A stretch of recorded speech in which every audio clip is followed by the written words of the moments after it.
Yo, what's up guys? Hjkhj on here and I'm back today for another review of the matches that I've done during the last weekend. And today we're going to be covering the underused Farm Premier League 2.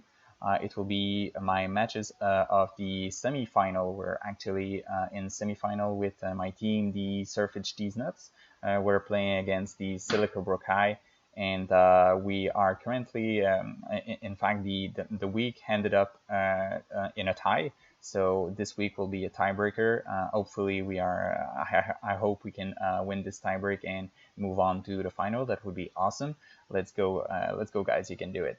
And today I'll be covering my matches. I'm playing in oras UU. It's a tier that I didn't really experience since I started Showdown in late Sun and Moon. So, but Oras, I've been playing like maybe 10 games during a tournament that happened like a couple of months ago, and I was like, okay, let's give it a shot again. And I asked my manager to put me in this tournament, and honestly, I think I did pretty decently. I'm currently 5-3, so I'm not going to. Sorry, 5-2 because one of my losses was not in Oras. So I think I'm doing really decently. I'm not going to tell you how this game ends. Why I wanted to show you this game is because first of all I was playing against a very talented player. Hjkhj is the only person that didn't lost during the whole tournament. So this guy is awesome. Sorry. So he literally stumped everybody, including me during our first game in the regular season. He brought a very solid team that I wasn't able to break, and he played better than me overall. So today I wanted to bring a team that was passed by my good friend Pokemon is Fun. So he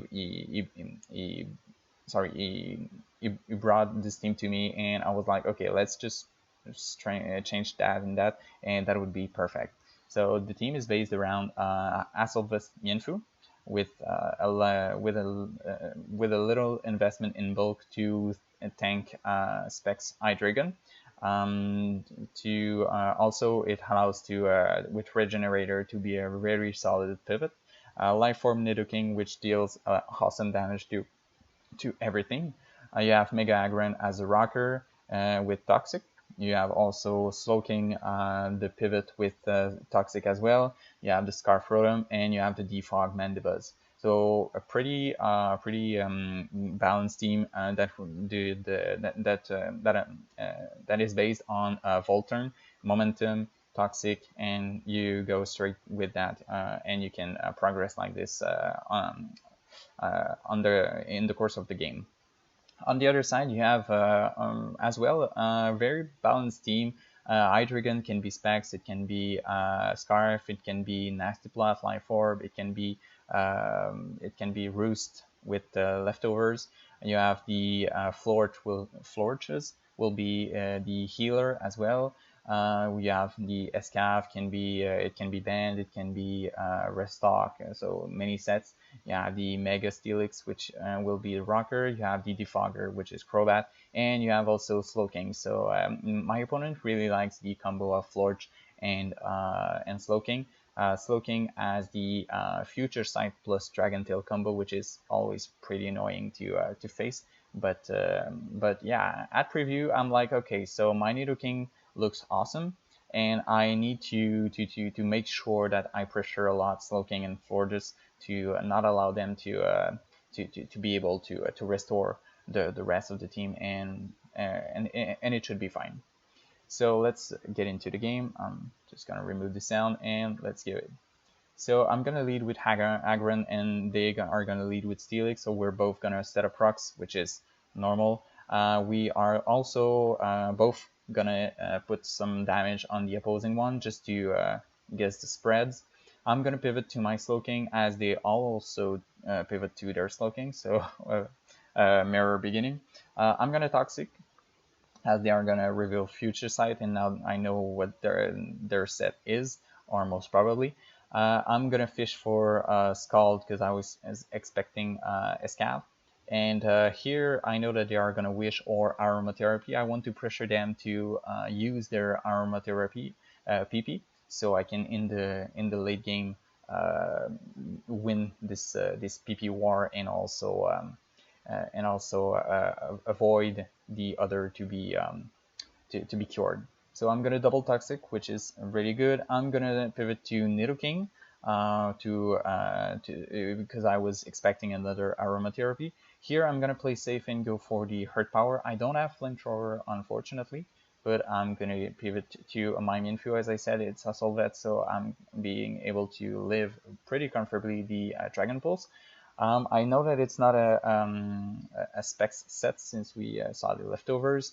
I'm able to pivot with my Minfu into Slowking. Slowking can take everything. I'm gonna Toxic again. I think. Oh no, okay. So I was predicting the Steelix here, and I don't get the burn, which is unfortunate, but not the end of the world. They are gonna knock. I'm just gonna Roost at that point as they go back to Mega Steelix. Here they make a good prediction. They are gonna make the Toxic on my Slowking coming in, which is well played from them. So here I think I just Scald for chip damage. Oh no, okay, I was predicting the Slowking to be back. Gonna pivot back to my Nidoking just to pressure. They are gonna read it, which is fine for them and well played.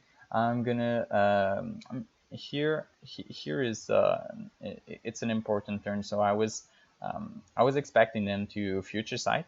I wanted to pressure them with the trick to ensure that Slowking doesn't come for free, and they are gonna Scald right away, and hopefully I don't get burned, which would have been a really big trouble. I know they're not gonna be losing their Steelix for free, so I don't go for the Leaf Storm, and as well they have three they have three good switch into Leaf Storm, so Escav, Hydreigon, and Crobat. So I'm comfortable to go direct for the Volt Switch, doing instant damage to Escav, and also giving a free U-turn. No, okay, I go knockoff predicting the Crobat, but that's fine. I can repeat it once again. They're gonna slack off. I'm gonna full play just to gauge the damage. I'm gonna Roost. They are gonna slack off. I'm gonna U-turn into my Slowking to see the damage. They're gonna go for the Future Sight, and they go back to Hydreigon. I do a Scald. Hopefully I don't get the burn, because if I burn, I can Toxic them, and Toxic is very more valuable. I'm gonna pivot to my Mandibuzz to heat the Future Sight, and they're gonna reveal Taunt. Taunt is very annoying for my team since it cannot since Mandibuzz can't beat Hydreigon. Yenfu is gonna heat everything pretty comfortably, and here we have so Hydreigon versus Mienshao. It's the second time that we see this interaction, and at that point I think that my opponent will just change their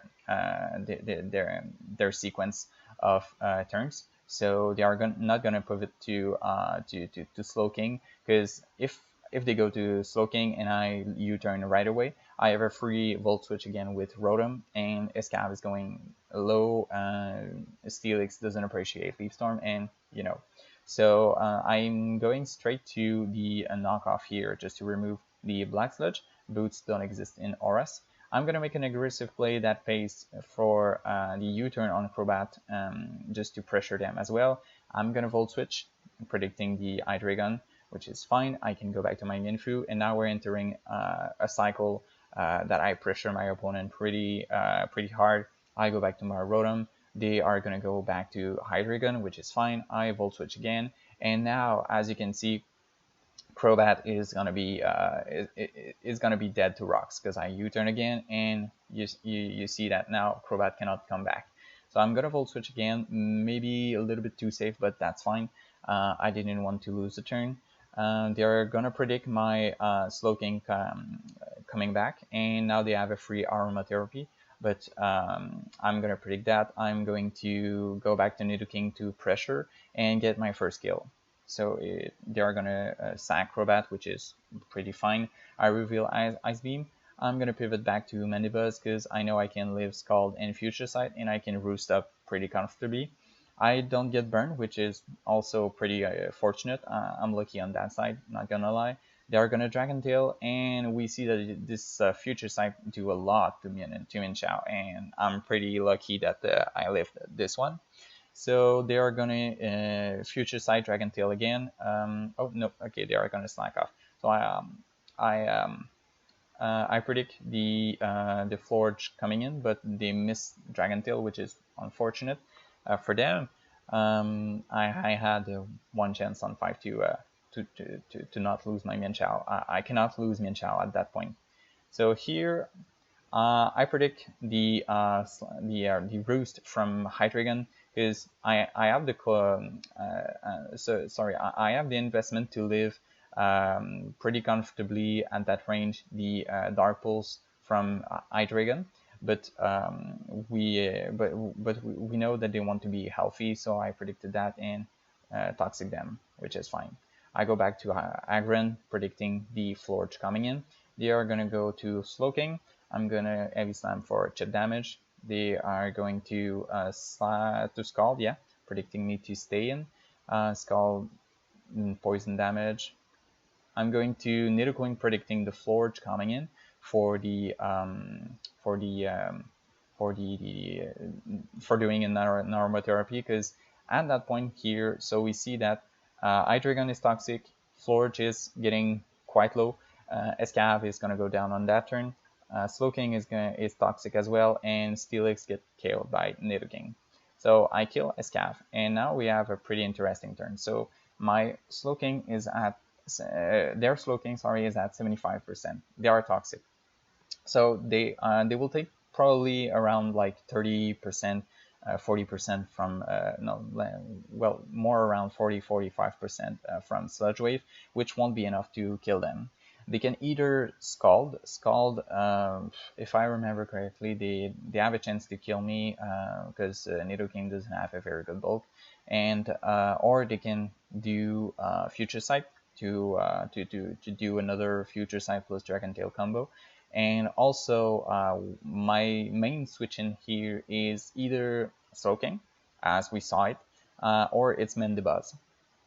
I could try to pivot to Rotom, but Rotom is getting low, so it's not valuable to do that.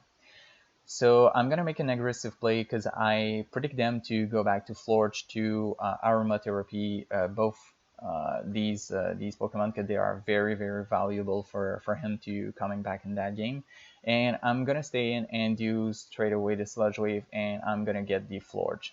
And this is just making this game it's the end, because he can't unless he's getting really lucky with the Future Sight Dragon Tail, he can't pass my team right now. So he's gonna Dragon Tail, and hopefully he doesn't get the Ninchao. It's gonna go into Agron. I can really easily just EQ, predicting the Steelix to come. It was a 2 HKO, so the crit doesn't matter.